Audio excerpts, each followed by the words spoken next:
तर कधीही कोणीही अखंड महाराष्ट्राविषयी बोलले नाही किंवा बेळगाव कारवार सीमा प्रश्नाच्या संदर्भात मराठी माणसावर होणाऱ्या अन्यायासंदर्भात आवाज उठवला नाही.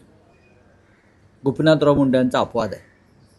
बाकी मला सांगा, कोणत्या भाजप नेत्याने मराठी माणसावर होणाऱ्या अन्यायाविरुद्ध आवाज उठवला? ना या राज्याच्या सध्याच्या मुख्यमंत्र्यांनी ना त्यांच्या सहकाऱ्यांनी. बावनकुळे म्हणतात आम्ही वेगळा विदर्भ करू, महाराष्ट्र तोडू. बोलले ना, अधिवेशन काळात बोलले ना. त्याच्यावरती ठाकरेच उभे राहिले ना. कसा तोडताय बघू. मुख्यमंत्री उभे राहिले का? मुख्यमंत्र्यांचं कर्तव्य होतं या राज्याचे मुख्यमंत्री म्हणून बावनकुळ्यांना जाब विचारण्याचं. केलं का? तुम्ही आम्हाला का शिकवत्या मराठी माणसाच्या गोष्टी? ठाकरे होते म्हणून तुम्ही या राज्याचे मुख्यमंत्री आहात, लक्षात घ्या. बाळासाहेब ठाकरे होते आणि ठाकरे आहेत म्हणून तुम्ही या राज्याचे मुख्यमंत्री आहात. नाही तर तुम्हाला राज्याचा तुकडा पाडून एका लहानशा तुकड्याचं मुख्यमंत्री व्हावं लागलं असतं. आम्ही ते होऊ देत नाही. ही तुमची पोटदुखी आहे. आम्ही मुंबई वेगळी होऊ देत नाही, ही तुमची पोटदुखी आहे. मुंबईला महाराष्ट्रामध्ये आम्ही अजूनपर्यंत ठेवलं आहे संघर्ष करून, ही तुमची पोटदुखी नाही. तर तुम्हाला काय, तुम्ही काय केलं मराठी माणसासाठी? दाखवा ना, तुम्ही 10 कामं दाखवा की हे आम्ही महाराष्ट्रासाठी मराठी माणसासाठी केलं. गौतम अडाणीला मुंबई विकणं म्हणजे मराठी माणसाचं काम नाही ना. गौतम अडाणीसारख्या मोदींच्या मित्राला अख्खी मुंबई विकणं किंवा फुकटात घशात घालणं हे मराठी माणसासाठी केलेली सेवा आहे का तुमची? आम्ही बघू ना, आम्ही 2 ठाकरे एकत्र आलेले आहेत, आमचे भाऊ एकत्र आले, 2 पक्ष एकत्र आलेले आहेत. तुम्ही तुमचं बघा. आम्ही सत्तेसाठी एकत्र आलोय, ठीक आहे. मग तुम्ही काय एकमेकांना चंपी मॉलिश करायला एकत्र आलात की रात्री एकनाथ शिंदे जातात वर्षावर, मग ते त्यांना मॉलिश करतात. मग देवेंद्र फडणवीस ठाण्यात जातात, मग फडणवीस त्यांना मॉलिश करतात. मग दोघे मिळून अजित पवारचं चंपी मॉलिश करतात. हां, तुम्ही एकमेकांचा मालिश करायला एकत्र आलाय का? हे सगळे भ्रष्टाचारी इतर पक्षातले घेऊन तुम्ही काय कोणते दिवे लावताय? सत्तेसाठीच ना, सत्तेसाठी. तुम्ही आमची शिवसेना फोडलीत मराठी माणसाची. हे तुमचं महाराष्ट्राचं बाबतीत केलेलं कर्तव्य. मराठी माणसाची संघटना जी बाळासाहेब ठाकरेंनी निर्माण केली ती तोडून निवडणूक आयोगाच्या माध्यमातून ती एका लफंग्याच्या हातात दिली तुम्ही. हे तुमचं मराठी प्रेम? मतभेद असतील राजकीय, पण मराठी माणसाची संघटना फोडण्याचं पाप तुम्ही केलं आहे आणि हा महाराष्ट्र तुम्हाला माफ करणार नाही आणि याचा बदला मुंबई महानगरपालिकेत घेतला जाईल. आशिष शेलार म्हणतात की कालची पत्रकार परिषद ही शॉर्ट फिल्म असेल ना. हल्ली शॉर्ट फिल्मला नोबेल पुरस्कार मिळतात किंवा ऑस्कर मिळतात. सांस्कृतिक मंत्रालय माहीत पाहिजे, या राज्याच्या सांस्कृतिक मंत्र्यांना माहीत पाहिजे की हल्ली शॉर्ट फिल्म्स बरं आणि फिल्मपेक्षा वेब सिरीज आणि त्यांना ऑस्कर मिळतात, नोबेल मिळतात, हे सांस्कृतिक मंत्र्यांना माहीत पाहिजे. साहेब, अल्ला हाफिजवर मुख्यमंत्र्यांनी त्यांचं मत मांडताय. त्यांचं असं म्हणणं आहे की तो कार्यक्रम जिथे झाला ते ठिकाण समजून घ्या आणि जे आज मला अल्ला हाफिजवर प्रश्न विचारतायत त्यांच्या शेजारी बसलेल्यांकडून त्यांनी आधी वंदे मातरम म्हणून घ्यावं. हो, वंदे मातरम म्हणतात. वंदे मातरम तर आम्ही म्हणतोच. वंदे मातरम तुम्ही कधी म्हणायला लागलात? देशाच्या स्वातंत्र्य लढ्यात तुम्ही वंदे मातरम म्हटला नाही. स्वातंत्र्यानंतर 50 वर्ष तुम्ही वंदे मातरम म्हटला नाही. आता राजकीय अपरिहार्यता म्हणून तुम्हाला वंदे मातरमची आठवण झाली. या देशातल्या अनेक मुस्लिम क्रांतिकारकांनी, अशफाकुल्ला खानपासून सोलापुरात सुद्धा आमचे मुस्लिम बांधव फासावर गेले क्रांतिकारक, त्या सगळ्यांनी वंदे मातरमचा ची गर्जना करत ब्रिटिशांनी त्यांच्या भोवती जो फासाचा दोर आवळला तो त्याने आवळून घेतला आणि ते फासावर लटकले. फडणवीसांच्या पूर्वजांपैकी म्हणजे त्यांच्या वैचारिक पूर्वजांपैकी कोणी गेलं आहे का फासावर वंदे मातरम म्हणत? सांगावं ना. ज्यांचे लोक देशाचा तिरंगा फडकवायला तयार नाहीत, ज्यांच्या लोकांनी बॅरिस्टर जिनाबरोबर वाटाघाटी करून द्विराष्ट्रवादाचा पुरस्कार केला. श्यामाप्रसाद मुखर्जी हे मुस्लिम लीगच्या सरकारमध्ये होते तुमचे बापजादे. तुम्ही आम्हाला काय शिकवताय वंदे मातरम? देवेंद्र फडणवीस आम्हाला शिकवू नका तुम्ही. राऊत सर, काल राऊत सर, बाळा पुणे नांदगावकर महापालिकेमध्ये महापालिकेमध्ये 2017 साली शिवसेनेचे आणि मनसेचे एकूण ठीक आहे, सोडा. राऊत सर, बाळा राऊत सर, नांदगावकर एक काल विषय. राऊत सर, आजारी आहेत. हा, नाराज असल्याची चर्चा आहे. बाळा नांदगावकर हे आजारी आहेत आणि 2 दिवस मी त्यांच्याशी त्याही परिस्थितीत चर्चा करतो आहे. शिवसेना आणि मनसेच्या या संपूर्ण प्रक्रियेमध्ये बाळा नांदगावकर दिवस रात्र काम करत होते. मला माहिती आहे. रात्री 12, 1, 2 वाजेपर्यंत त्यांच्या बैठका सुरू होत्या शिवसेनेबरोबर आणि ते आजारी पडलेले आहेत म्हणून ते काल दिसले नाही आणि आजही ते आजारी आहेत. राऊतसाहेब, या युतीवर उपमुख्यमंत्री एकनाथ शिंदे यांची प्रतिक्रिया आली आहे. ते असं म्हणतात की याआधी मुंबईकडे सोन्याचं अंड देणारी कोंबडी म्हणून बघितलं गेलं, आता ही कोंबडीच ठाकरेंना कापायची आहे आणि मुलं पळवणारी टोळी यावर ते म्हणाले की आधी यांना स्वतःची मुलं सांभाळायला सांगा. हो, त्यांनी शिंदेने पण स्वतःचं मुलं सांभाळावीत ना. भारतीय जनता पक्ष त्यांची मुलं पळवणार आहे. भारतीय जनता पक्षनी त्या जसे कुत्रे पकडाच्या गाड्या असतात ना, पिंजरे, तसे पिंजरे भारतीय जनता पक्षानं लावलेले आहेत आणि महानगरपालिकेनंतर कोणाची पोरं कोण पळवत आहे. एकतर शिंद्यांची पोरं जी आहेत आता ते अनावरस आहेत. स्वतःची पोरं नाही, ते अनावरस आहे. त्यांचा पक्ष जो त्यांना मिळालेला आहे तो चोरीच आहे. ज्या पक्षाचा बापच चोरलेला आहे, चोरीचा आहे, अनावरस आहे, बापच अनावरस आहे. अमित शहानी आपलं नाव दिलं आहे त्याला एवढंच की हा माझा पक्ष आहे.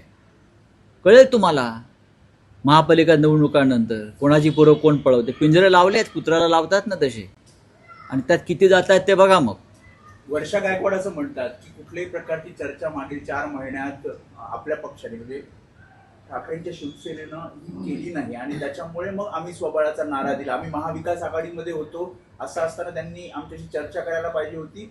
त्या 2 भावांची युती झाली, मात्र आम्हाला काही 100% चर्चा झालेली आहे. मी स्वतः बोललेलो आहे. शिवसेनेचे नेते अनिल परब बोललेले आहेत.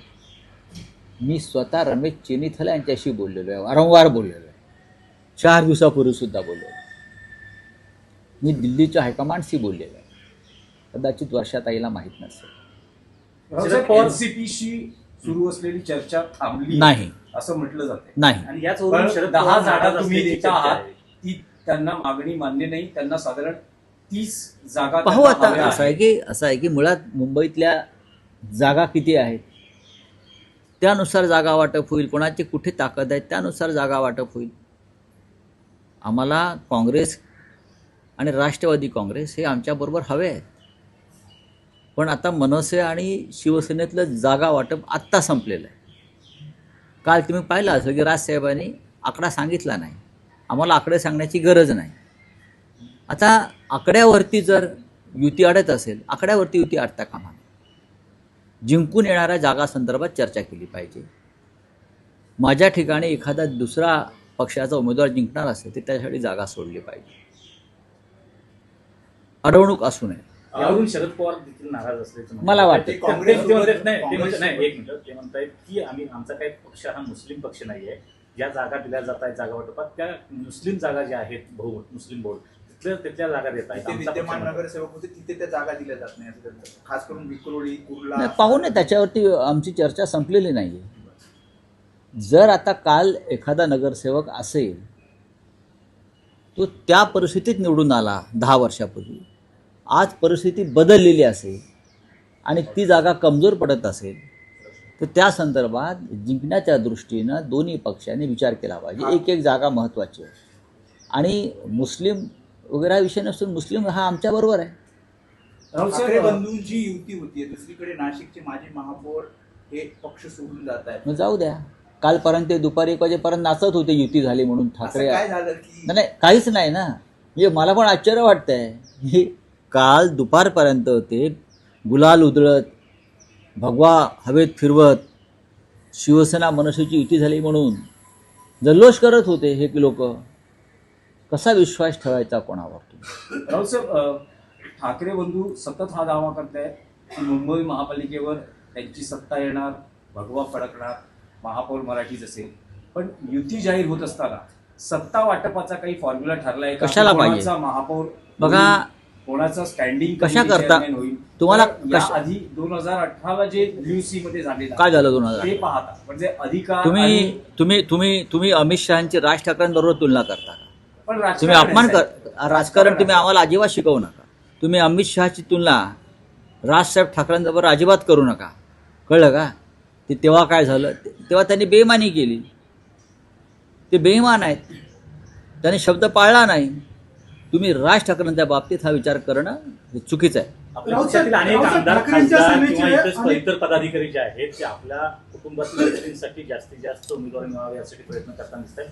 परत राजकीय घराणेशाहीचा आरोप आहे. मला असं संजय वाटत पाटील आहेत, नाही. विनोद गोसाळकर आहेत, आपल्या पक्षातले अनेक सुनील प्रभू आहेत, अजय चौधरी आहेत, विनायक राऊत आहेत. ते सर्वांची नावं पुढे येतात. त्यांच्या कुटुंबियांसाठी ते उमेदवारीसाठी जोर लावतात. संजय पाटील यांची कन्या राजुल पाटील या युवा सेनेचे अनेक वर्ष काम करत आहेत. युवा सेनेच्या कोर कमिटीत आहेत.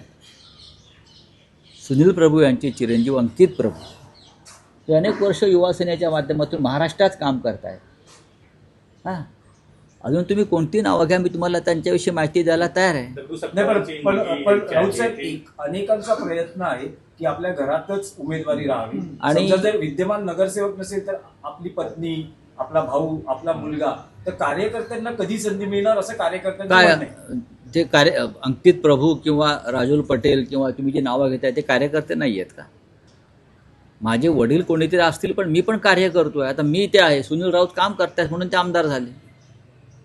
कार्यकर्तेच आहेत ना. असं अनेक ठिकाणी होतं, असं सर्वच पक्षात होत आहे. घराणेशाही सगळ्यात कुठे असेल तर तुम्ही पहा, भारतीय जनता पक्षाची घराणेशाही कुठेच नाही. चला, धन्यवाद. बोलिये. क्रिसमसच्या शुभेच्छा. नाताळाच्या पंतप्रधान गेले चर्चमध्ये, त्यांनी ट्विट केलंय सर. आणि त्यात- ते व्हॅटिकनला पण जातील. नाही, ते आमचे पोपच आहेत ना हिंदूंचे. विजय मल्ले आणि ललित मोदी तिकडे हा, पार्टी त्यांनी करतायत आणि साहेब त्या व्हिडिओ ठिकाणी ट्विट केले आहेत आणि व्हिडिओ त्यांनी ट्विट केलेला आहे. खिजवलं एका प्रकारे आम्ही की सर्वात आम्ही मोठे फरार भगोडे. असं त्यांनी सर्वात मोठे आम्ही- भगोडे. आम्ही सगळ्यात मोठे भगोडे आहोत. हा. मोदी उत्तर देतील ना. मोदी जातात लंडनला, भेटलं पाहिजे त्यांना. सर आज नई मुंबई एयरपोर्ट का जो है पहला फ्लाइट जो है फ्लाइंग हो चुका है, कैसे देखते हैं? अच्छी बात है. एक नया एयरपोर्ट जो अडानी के कब्जे में है, वो भी वहाँ से पहला फ्लाइट अगर आज टेक ऑफ हो रहा है तो महाराष्ट्र के लिए गर्व की बात है. और क्या है, बाकी सब कुछ अडानी का ही है. अब फ्लाइट भी अडानी के हो जाएंगे. चलिए, सर, यूपी में क्रिसमस जो है वो बैन किया गया है, किस तरह देखते हो? कहाँ? यूपी में क्रिसमस बैन किया गया है. तो मोदी चर्च में क्यों गए? अभी मुझे बताया गया कि मोदी जी चर्च में गए. करेक्ट. अगर यूपी में क्रिसमस बैन किया है तो मोदी जी चर्च में क्यों गए? वोटों के लिए गए? मोदी चर्च में अगर जाते हैं, मोदी इस देश में जो हमारे लाखों क्रिश्चियन बंधु हैं उनको नाताल या क्रिसमस की शुभकामना देने के लिए मोदी चर्च में गए सांता क्लॉज बनकर. और वहाँ के सांता क्लॉज जो है यूपी के, अपने आप को हिंदू धर्म के ठेकेदार मानते हैं, वो क्रिसमस बैन करते हैं. क्या ये देश में क्या हो रहा है पूरे विश्व में? तो मोदी ट्रम्प को आज शुभकामना नहीं देंगे क्रिसमस की? क्या मोदी आज इंग्लैंड के प्राइम मिनिस्टर को या फ्रांस के प्रेसिडेंट को क्रिसमस की विश विशेष देंगे ना? लेकिन अपने देश में उनकी एक सरकार क्रिसमस को बैन कर रही. सर, उन्होंने त्यातून एक